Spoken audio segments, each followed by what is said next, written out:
बाबा जी, आपके नर्मदा की स्वच्छता के ऊपर क्या विचार है?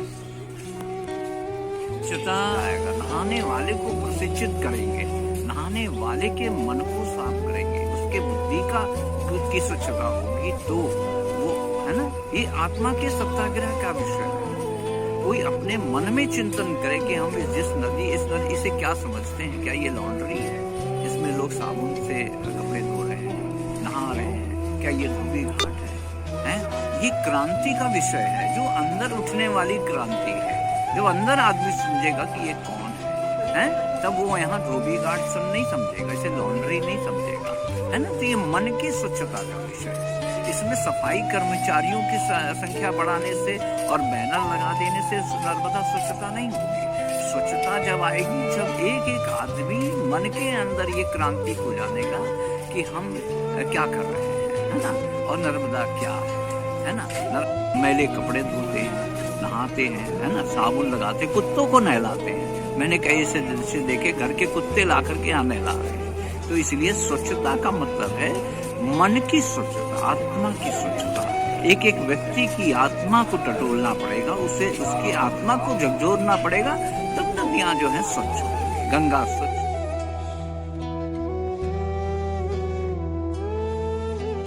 इसे सिर्फ नदी मानना,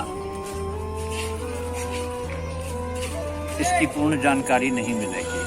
इसे नदी नहीं है, ये दिव्यता है, पूर्णत्व है।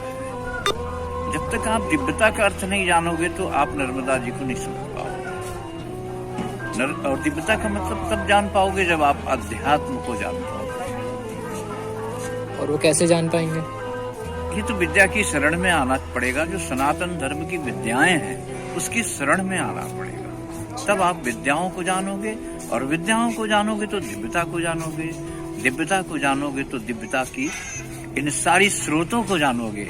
कहीं पर वो ताप्ती के रूप में है, कहीं नर्मदा के रूप में है, कहीं कावेरी के रूप में है, कहीं गोदावरी के रूप में है, कहीं गंगा है, कहीं यमुना है, कहीं सरस्वती है। 52 नदियों का जो ये स्रोत है, ये जो दिव्य जलधाराएं हैं, 52 नदियों की, ये क्या है? दिव्यता की प्रतिनिधित्व है, दिव्यता क्या प्रतिनिधि हैं ये, है ना। नर्मदापुरम नाम रखने का चल रहा है, तो आपके ख्याल में रखना चाहिए?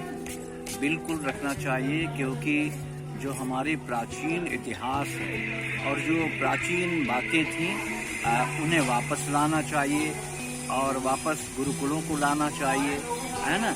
तो ये जो अंग्रेजी शासनकाल और मुगलों का शासनकाल ने हमारे जो है संस्कृति को जो परिवर्तन कर दिया था, उसे वापस हमें अपनी पुरानी स्थिति में लाना चाहिए। इसका स्वागत करें, एक इसके लिए क्रांति पैदा करें कि जिससे कि वापस हमारी जो संस्कृति थी वो हम वापस लाएं। ये बहुत बहुत जो है स्वागत योग्य विषय है। नर्मदे हर।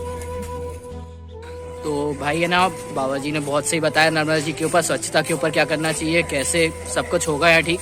और मैं आगे भी आपके लिए ऐसी न्यूज़ लाता रहूँगा नर्मदा जी से रिलेटेड, जो अभी बहुत ज़रूरी था सकते हो अगर, और इसके ऊपर एक गौर करके सोच सकते हो कि आप लोग भी कितनी बुरी चीज़ कर रहे हो, यहाँ पे इतना प्रदूषित कर रहे हो नदी को, कैसे कर रहे हो, क्यों हो रही है प्रदूषित।